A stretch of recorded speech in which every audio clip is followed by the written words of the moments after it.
Welcome to Season 4 of The Breakdown, the official podcast of the Breakaway Roping Journal and calfroping.com. This season, we're diving into both the breakaway and calf roping like never before, bringing you the personalities, successes, and horses that make these events great. You can expect training tips from the top ropers, stories from the road, and industry news that goes beyond the numbers. I'm Hannah Wheeler, your calf roping host. And I'm Lillian Kent, your breakaway host. And this is The Breakdown. Well, hello everyone, and welcome back to another episode of the Breakaway Breakdown. This is your host Lillian, and today I have the distinct pleasure of bringing you two interviews from the NFBR Average Champion Rylee George and Breakaway World Champion Miss Taylor Munsell. We are going to kick things off with my chat with Rylee. This interview was right there on the floor following the NFBR conclusion. She won the average with a total of 29 seconds even on 10 head and set a new aggregate record. She earned over $25,000 at the NFBR and did so on a borrowed horse that is owned by Jill Tanner. Following with the record theme is Miss Taylor Munsell. She earned a total of $209.21, which is a season earnings record. I gave Taylor a call after the dust had settled at the NFBR, so her interview is a little bit longer and probably more what you would expect from a podcast. We're about to dive in, but before we do, I need to give a big shout out to roping.com for supporting today's episode. Roping.com has everything from breakaway to calf roping content, team roping content, and your favorite coaches, including Martha and Sarah Angeloni, Danielle Lohman, our newest world champion Taylor Munsell, and starting on Monday the 12th, a new series is releasing with Kelsey Domer and Jackie Crawford. I was there at the shoot for that one. It is going to be absolutely amazing, and I cannot wait for you guys to dig into that series. You'll hear a little bit more about this at the break, but for now, it's time to rope. Let's go.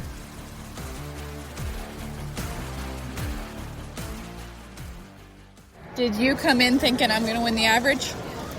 I came in with a game plan. I knew these calves were stronger, so I rode a horse by Jill Tanner owns for the first time. I actually ran a couple practice calves the day before. That was about all I've run on him before, and I just came in with a game plan, just try to catch every calf and make the best run that I can on every calf. Okay, because Deputy is more of your short calf, go-around type horse, and what's this other horse that Jill's name? His name's Bob. Bob, okay. And he's just kind of I don't want to say a longer start, but he has a more gas to go get him. Yeah, he's just honest. He never wants to take a throw away and gives you the same go pretty much every time. And Deputy, I rode him on two of the calves, and he does what he does, and he was great on both those calves. Okay, so how are you picking between Deputy and Bob when you see what you draw? We had one pin of calves that was a little slower than the first two, and so that slower pin, I decided to ride Deputy on two of them. And then the ninth round calf was a little stronger for that pin, so I decided to stay on Bob for that one. Okay, perfect. And tell me how Bob works. You say he's real honest, he obviously hard running. How does he feel different or similar to your horses? Bob feels a lot like my bay horse Royce. They're both kind of a little movie in the box. Never really sit still, but you know wherever they are, they're going to go and give you an honest go. They're never going to want to cheat you or take your throw away. They're winners. They just want to win. Perfect. And how did that come about that you thought to ask Jill for that horse? So I rode my bay the week before in Arizona, and he's been kind of sore, and he wasn't being like himself, and I knew that Jill had the black horse that was a lot like him, so I called and asked her if she would let me take him, and she said, of course. I love it. And how does mount money work for that? Are you just going to give her a cut? We haven't talked about that yet. We probably should have figured that out before, but I'm sure I'll give her some. Yeah, you'll make sure it's right. Well, now you have an average championship out of it as well. How is Royce feeling? I know that you said he tweaked something and he's just resting up before the winter rodeos. Yeah, he's good. I'm probably going to give him majority of the winter off and kind of keep him good for the summertime. He's mainly my summertime horse just because he stays honest out there when we don't get to practice. Okay. So talking about the NFBR, tell me how you were feeling when it was moved out of Vegas. I think everybody was a little bummed that it wasn't in Vegas, but moving to Cowtown, everybody I think knew it was going to be a good crowd and a good atmosphere, and just it's fun because the breakaway fans, they follow you wherever you go and they make it a lot of fun. Okay, so had you roped here quite a bit, just from rodeoing and north side and fun stuff? I haven't really roped here a ton. I've roped here for the women's finals a handful of times and a couple weekend rodeos that they have every weekend, but I haven't not been here in a long time, and so I was wishing I was going before when this all happened. Yeah. So when you guys were doing that run through and you saw that the calves were literally blasting down the pen, you were like, oh, we gotta go. Yeah, the calves running through were a lot different than when the rodeo started, which was good. I think they were a lot more user-friendly than when we ran them through, but they turned out being good. Okay. Talk me through your most memorable run out of all of them. Probably my 10th round calf. I knew I just had to get the calf caught, and I took a good roll at that calf. That calf was just a great calf, and when I saw it go around his neck, I just smiled, I think, the whole time. Yeah. What does winning this average championship mean to you? It means the world, and I got a lot of people behind me that have helped me get here, between my parents and, I got a lot of friends that helped me a lot throughout the year, all over the states, and you can't do it alone. It's just, I think this win's just for all of us. Yeah. Did you have anybody in the box helping you this week? I did. Bo Peterson was with me every run. She was actually following me on the 10th run. She was the next girl out and still got off her horse and went straight in the box with me. She was cheering me on the whole time. Yeah. And we were just having a lot of fun. Bo was winning a lot of go-rounds, and I was just trying to stay in the average, and we had a lot of fun. Yeah. Talking about your average win, people say, oh, well, Rylee goes fast. Riley's the fast thrower, the go-round winner, and then you go and win the average. Are you trying to change it up on us? You know what? I had a lot of fun last year winning the go-rounds, but this year I really wanted that average buckle, knowing that the world title was a little out of reach, so the average buckle was the second best thing, and I really wanted it this year. Okay. Who do you want to say thank you to?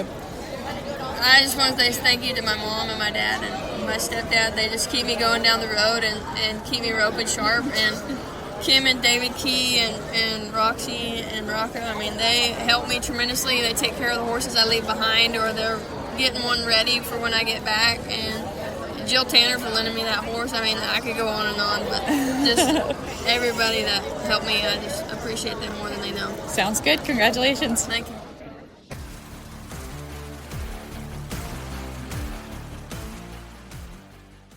Hey guys, I need to take a quick break from today's episode to tell you a little bit about roping.com. You can get access to roping.com's comprehensive library of content ranging from breakaway, calf roping, and team roping, with coaches including Shad Mayfield, Caleb Schmidt, Justin Mass, Logan Harkey, and breakaway roping coaches including Larry D. Guy, Hope Thompson, the Angeloni sisters, Danielle Lohman, Kelsey Domer, Taylor Munsell, and now Jackie Crawford. You can also watch hundreds of hours of archived live events, including the Cinch Timed event, the Patriot, and the Ariat World Series in Las Vegas. Now, let's jump back into the episode.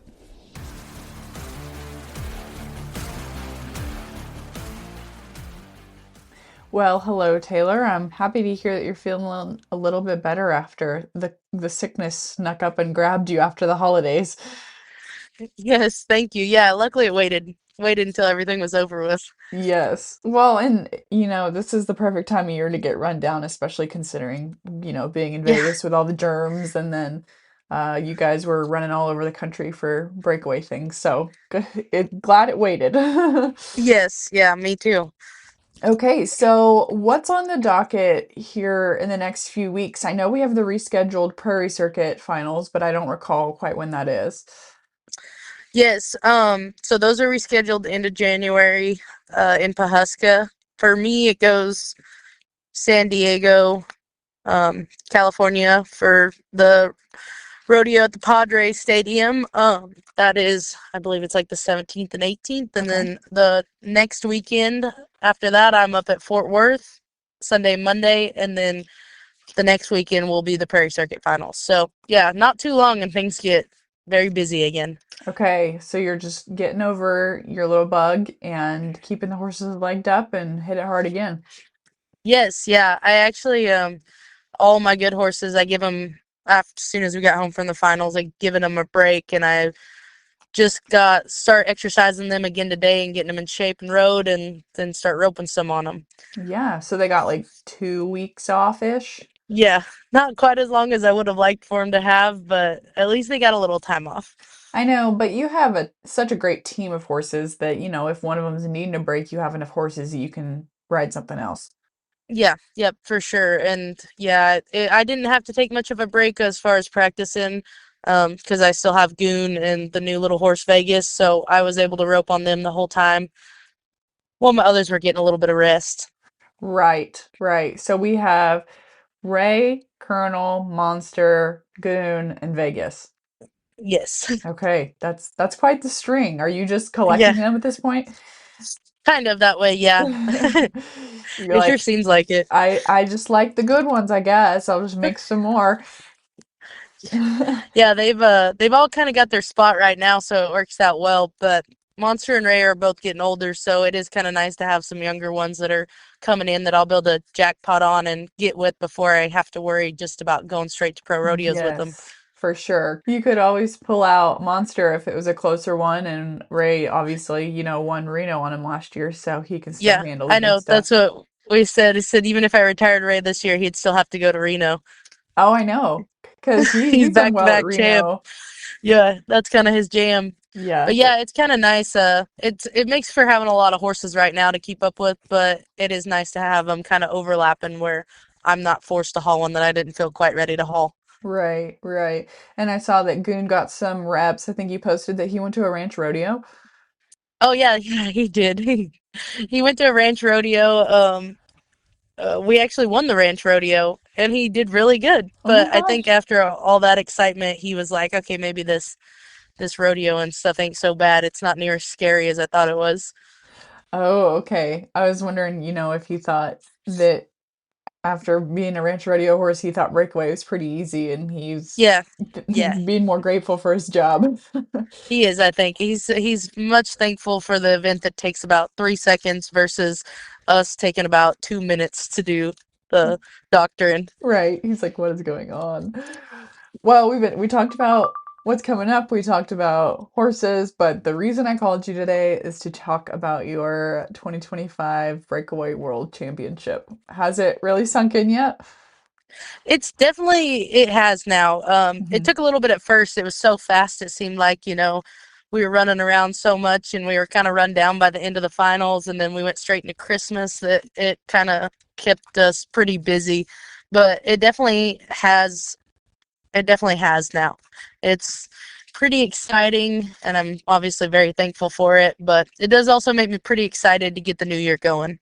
Yeah. Well, you even said in your winter interview, you were like, that was great. That was fun. But the new year has already started. The new season's already Yeah, going, which is insane. yeah, I know. Yeah, that's what I definitely don't give you too much time to just like sit with it and Hmm. relax. You kind of get hooked back up for the new year, which Yeah. is that's what this is all about. Kind of, it's how it is for everybody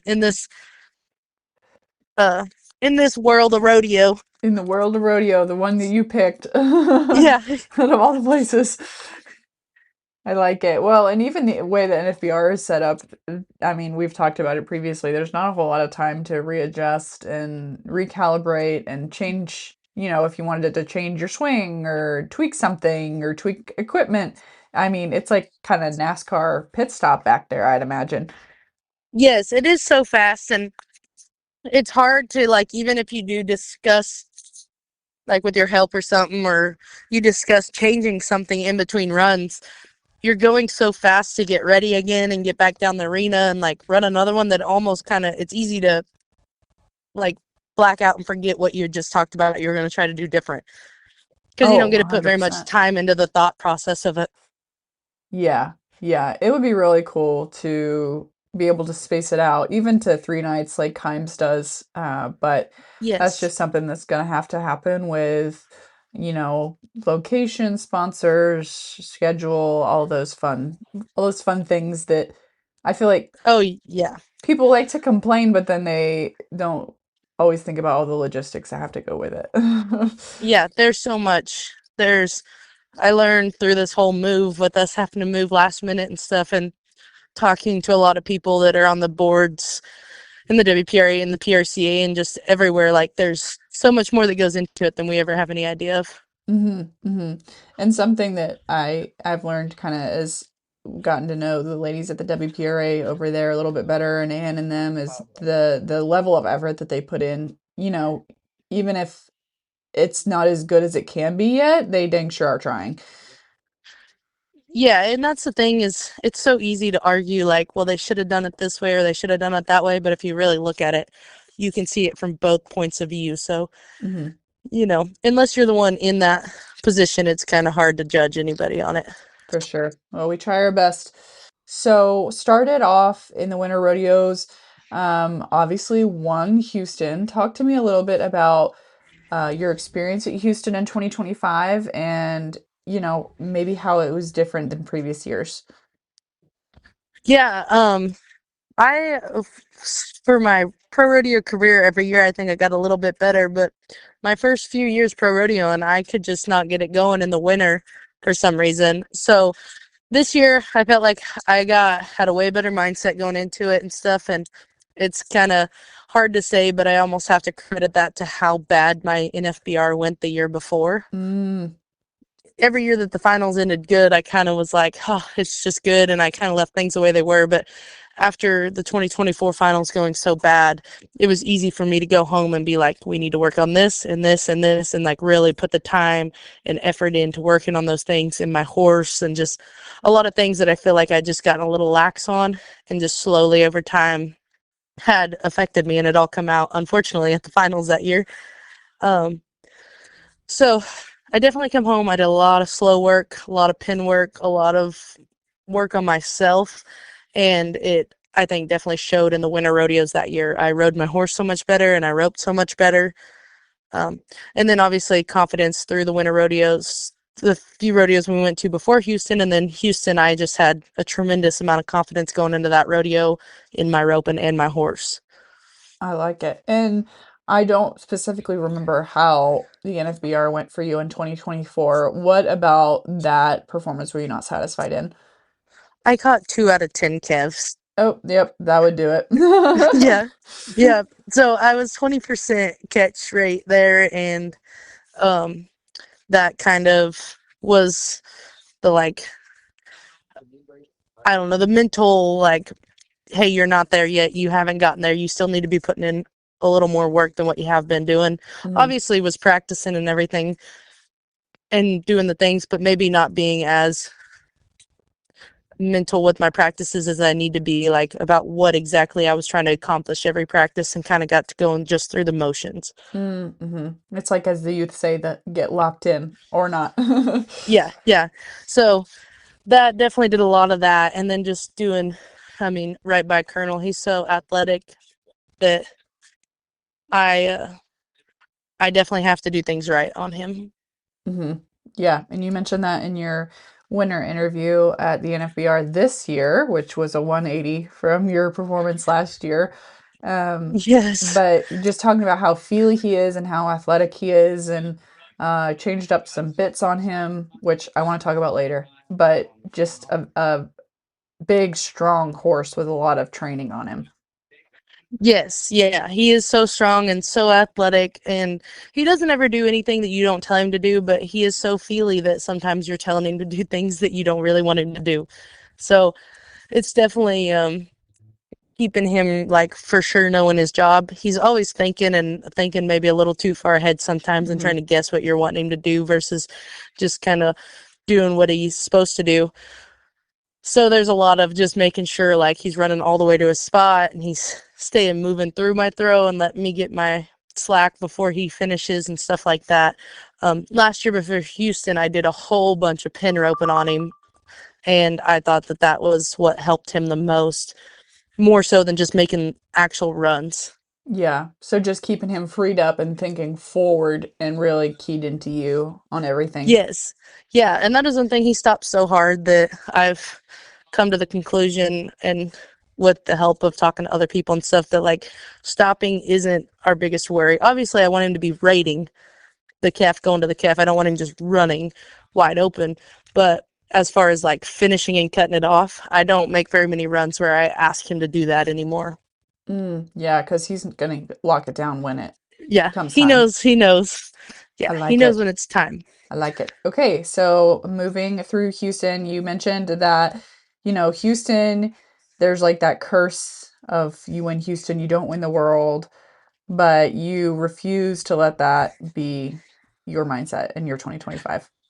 Yeah, so that was something that I had obviously like kind of noticed, and then I have had a couple people like mention it and stuff.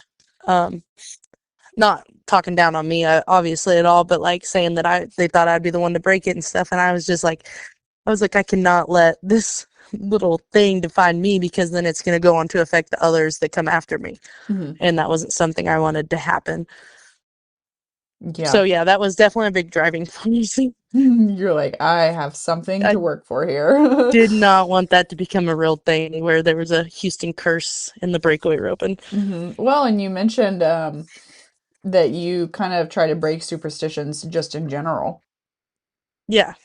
Yeah, I'm not a big fan of them. Generally, if I catch myself being a little superstitious about stuff, I usually try to intentionally make myself break that habit. Hmm. Like pay fees with a $50 bill or Yes. Yeah. Um, Especially if things are not going good, then I'm like, well, what's the point of doing all this stuff? So then I will enter with 50s and I'll do rope with money in my pocket and all the things like that. Just to kind of like prove a point to myself when I feel myself start to get worried about things like that. Because I don't want to ever be like about to ride in the box and be like, oh my gosh, I have $20 in my pocket. I'm not going to win no money now. oh my gosh. Yeah. Yeah. It's really interesting how those all came about. That could be a whole side quest one day, but it's fun. I like how you kind of challenge the status quo like that and see if you could break it. Yeah. Okay, so moving throughout the spring, nothing's really coming to mind. I know you won Reno. Can you kind of talk to me about that in between before Houston to the summer run? Yeah. It was good to me. I won quite a bit at circuit rodeos. I took Monster a whole week on some rodeos that were circuit rodeos and co-approved. And I won Durant, I won Mount Pleasant, and I placed at Hugo and stuff and got a really good jump on the circuit rodeos riding Monster, which is always fun. Mm-hmm. Get back on my old man and get to haul him and kind of actually go rodeo on him. And then things just kind of stayed steady going into everything out to Reno. And then I didn't have a good 4th of July. I don't think I won any money over the 4th of July, honestly. It's never that good to me, which is now our new thing that we need to break. We Yeah. got the winter rodeos kind of that stuff figured out. So now we need to figure out the 4th of July run a little bit more. But I do have a game plan for that this year going into it. And so we'll see how it goes this year. But yeah, things were the only real downtime I felt like I had was the 4th of July because then we went to Calgary and that was good to me. And Mm-hmm. things just kind of stayed steady all year. Calgary seemed like it was such an electric rodeo. Yeah, it was. It was so cool to be a part of. And it was very easy to, just be thankful for getting to be there Mm-hmm. and getting to experience it on that level. Mm-hmm. It was definitely a cool one. Well, and I was running through money, even if somebody finished, second, third, fourth, you still are coming away with, over $10,000. You won your pool or placed in your pool a few times, and you could rack it up there. Yeah, I want to say that in my pool, I think I won like 11,000 or something, and I didn't even advance on to rope again. So like you could win so much money there. Yeah, yeah, definitely a big hitter. So, I want to talk about your 4th of July a little bit. What about it previously do you think hasn't clicked for you yet? It's just like the one headers, and most of them are so fast, and I get to kind of almost like what I did at Kimes this year in the first day of the NFBR of trying to go too fast and instead of just kind of like doing me and Mm-hmm. seeing where we play. So I'm not one that likes to just be too slow. So I have a tendency to try to go too fast. Well, it's hard when you're an aggressive athlete who wants to win and you get to doing literally too much. Like, Yeah. just letting Yeah. it flow is so hard sometimes. It is. It really is. But that's kind of the main goal for those rodeos. All those one headers over the fourth. Generally, kind of the average rodeos are where I kind of do good throughout that time of the year Hmm. because I kind of go back to just doing my job and not trying to do too much at those. So Okay. we've now noticed it, and now we've know what it is. We're gonna work on fixing it this year. Yeah, I really like that. Okay, so coming into kind of the fall time, at this point, both Josie and Shelby had kind of started creeping up on you, which I think we were all like, holy cow, there is this much money to be won in the breakaway. Like, people are Yeah. putting in the work. You'd had that lead because Houston gave you the big boost, but I mean, everybody was really roping well, winning a pile of money, and like I said, coming up behind you to kind of, you had said in an interview, kind of continue motivating you as we move throughout the year. Yes, for sure. Yeah, Shelby won like, oh my gosh, what was it, like 79,000 or something in a one Yeah, week? at And went from like Calgary. 14th in Colorado Springs. She won both, and she went Hmm. from like 14th to second in the world, I think. Like a It was huge something jump. insane. Yeah.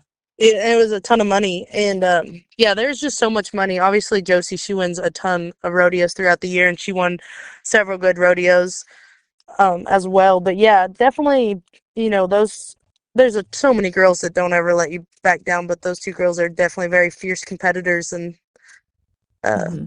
they kept me on my toes. Yeah, yeah, it kept you pushing through the end, and then we kind of had that scramble with the EHV, made everybody kind of take a forced pause and recalibrate, and it was weird with everything being rescheduled. We had Kimes. Well, it was Vegas and then Kimes and then the NFR. So for us, a lot of it didn't change because we went from Kimes to the NFR and we had one day in between. Hmm. The only difference was instead of driving 4 hours, we were driving like 16 hours. Yes, I remember the evening of Kimes. You guys were, oh, we're leaving tonight. We're leaving tonight. We're driving all night. And I was like, what? What are you talking about? Yeah, It doesn't start for a day or two. And it's like, no, we got to get there and like check in. yeah, And we had to be there Sunday, I which for me was, wasn't hard because I was done after 2 days at Kimes. But for a lot of them, yeah, they had to hustle. hmm, hmm. And was there that moment when Kimes didn't go how you wanted that kind of dinged your confidence? Or were you kind of just like, oh, that didn't work out. Off we go. Obviously it was a bummer because that place, everything they do for us and the amount of money there, you don't want to have a Kimes like I did. But I will say that afterwards, I was frustrated for sure with how I'd competed, but I was like, I wasn't letting it me affect how I was gonna compete at the finals. Hmm. Because we got back, my aunt and uncle, they came down early to Texas, brought my horses, so I knew I was gonna get to run some on them beforehand, and that was like well, that sucked, but at least I get to go get some practice runs in and kind of get my confidence back in the practice pen. Hmm. And was it more of that more slow work, or were you trying to blast them at home and kind of get that feel for how it was going to be in the NFBR? No, I mean, it was mostly just for my horses, and so they had changed kevs on us, I think 5 days before the NFBR, Oh. due to the original kevs not being able to make it to Texas. So, um, also that with the kevs being changed, I wanted to ride both Monster and Colonel, and for sure make a decision on what horse I was planning to ride at the finals. Hmm. Well, and those were the tie down calves from the NFR, and I don't know what they'd been feeding them, but they were running. They were And very strong. yes, and in a small little building like the Cowtown Coliseum, I'm sure you guys had to be hitting the starts, bang Yeah, on to make it yeah. work. So after the run through, we ran the very first couple kevs that got run, and the run through it was pretty easy to make the decision to ride Colonel. But I'd actually already made it during the practice. It was kind of made sense that that was the horse I needed to ride and stay on. Hmm. Well, and first day of NFBR was not perfect. But you were definitely still in the mix coming into day two as far as the world race. It just got a little bit tighter. Yeah. But you had talked about how you again were able to kind of recalibrate and stay focused, and that's something that I think is so number one, so awesome, but also so difficult. Yeah. I mean, I definitely was frustrated after the first day, and I mean, I think you should be if that's the way you competed the first day. There definitely should be some frustration there, but it's just to not let it affect you going into the next day, you know? Like you have to make sure you get over it and don't let it affect you going into the next day. hmm And I remember I was out in the back with you, and I said, you know, you took the tie down off a kernel, which is something that I kind of wanted to touch on a little bit more because you are somebody who will, I feel like, change things around quite a bit when something's not working, whether it's a bit or a tie down, and you'll take the tie down off a kernel quite a bit. Yes, I do.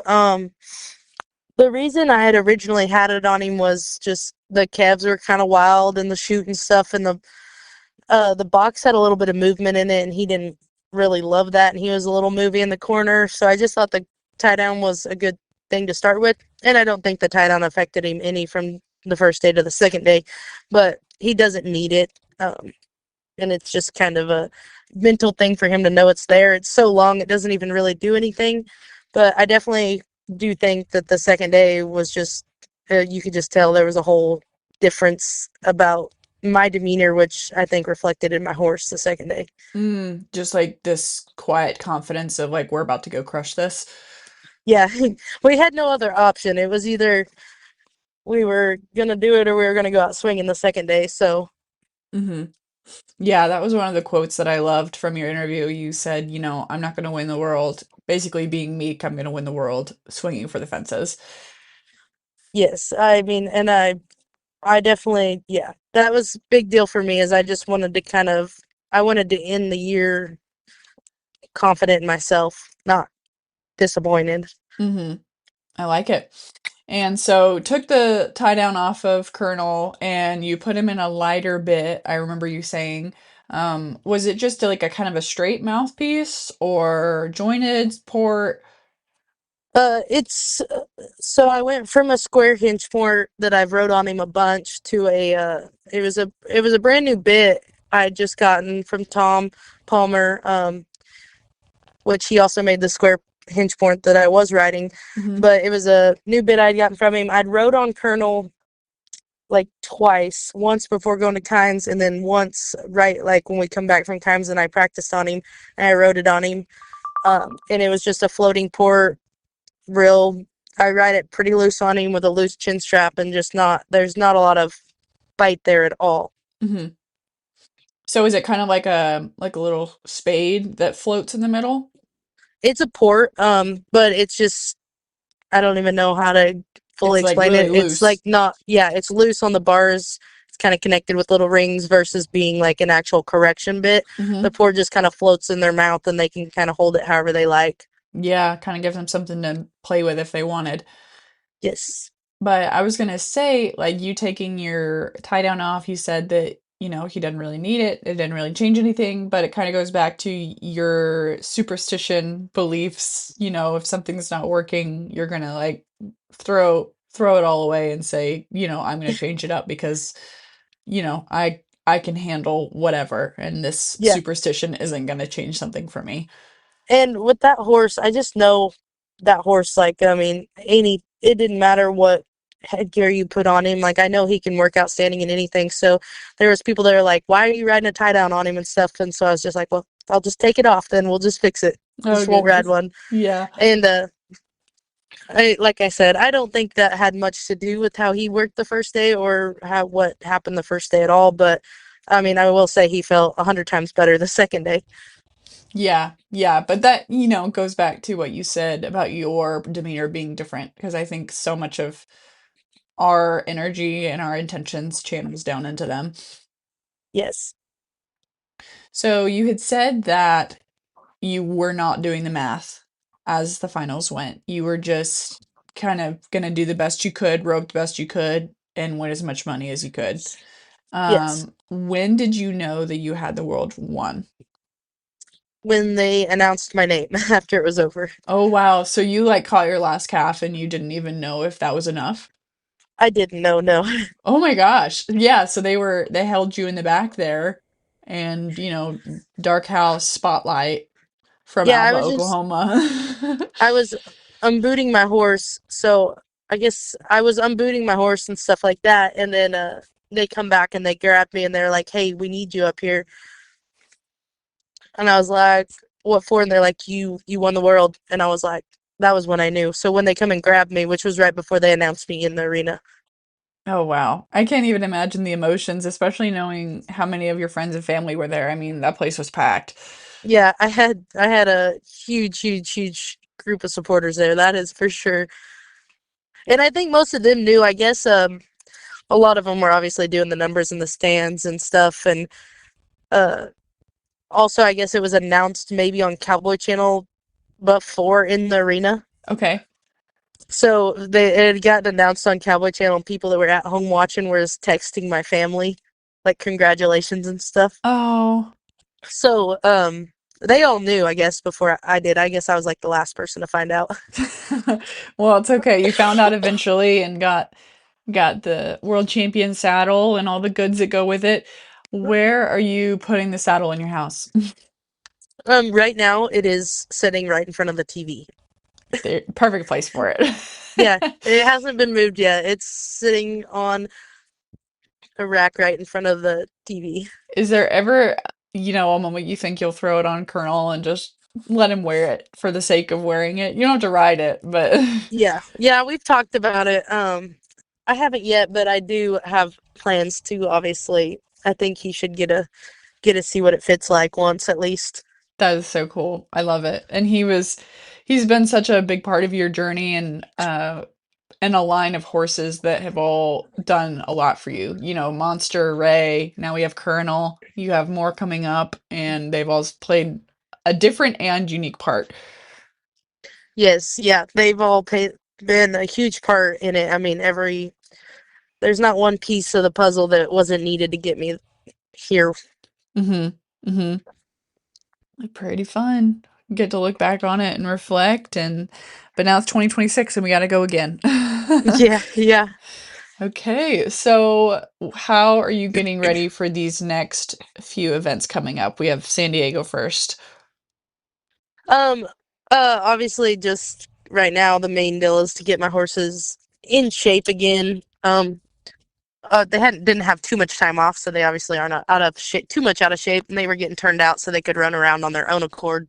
But start getting them in shape, and then I can't honestly say I know for 100% sure what horse I'm riding at San Diego, Hmm. but the plan is to ride Colonel at Fort Worth, and then hopefully Monster Man will get to go to the circuit finals. I like it. Yeah. I don't know anything about the setup at San Diego. I would assume that it would be on the shorter side, but you don't really know when it's in a Yes. stadium like that. Yeah, it's been very fast the last 2 years, but it's changed too. Like they went from the first year whenever I did good out there, they went from one end, and then last year when we went out there, they had turned it around and the boxes were running the other way. So Hmm. I think it will be a fast setup, but it could be the arena could be different too than what we're used to. So Yeah. It's gonna be interesting. It's gonna be fun. yes, it is Okay. fun. It is a lot of fun. I know the baseball stadium rodeos are picking up steam. I forget who said it, but they said kind of this is going to be the next big thing in rodeo with, the Hondo and we have the American, San Diego. It just seems like it's multiplying a little bit. Yes, it is. And they are also fun and unique, and it does give it a different spin for the contestants, but also for the fans, kind of a different Yeah. spin on rodeo. Get to put it in a familiar place, and then usually throw a huge concert at the end, which just gives a bigger draw for people to come see what rodeo is all Yes, about. for sure. And it helps draw in a lot of people that normally wouldn't come, and then they come and they enjoy it. And I get a lot of that with the places I've been to that they came for the concert and then actually ended up really enjoying the rodeo. Yes, that's so fun. I love it. It makes me excited. Okay, well, I think that wraps it up for me. Obviously, we could have talked about your year forever. There's so many little parts of it, but I feel like we touched the high points and gave some background to your very first world championship. Yes, I mean, it's been so fun, and I love talking about it. Yeah, you're like all the things I did to get here, all the grinding, all the work. All the good and the bad. Yes, yes, I'm about to do it all again. Okay, well, I will catch you later. I really appreciate your time this morning. Yeah, thanks for having me. Okay, guys, thank you for joining me on the latest episode of the Breakaway Breakdown. I really enjoyed talking to both Rylee and Taylor about their big wins. I know these were huge sources of pride for both of these women, and they worked so hard for these accomplishments. And I am just thrilled to get to bring you guys these stories. Special thanks again to roping.com for supporting today's episode. And remember, you can learn from Taylor Munsell, Kelsey Domer, and Jackie Crawford, all on roping.com. All right, guys, this is Lillian signing off for the final time on the Breakaway Breakdown. I am transitioning to the Horse and Rider team and will continue making amazing content over there, while my coworker Hannah, who does the tie-down breakdown, will continue holding things down in Rodeo Land. Don't you worry, the team is growing, things are good, and we are so thrilled to continue bringing you the best stories in rodeo.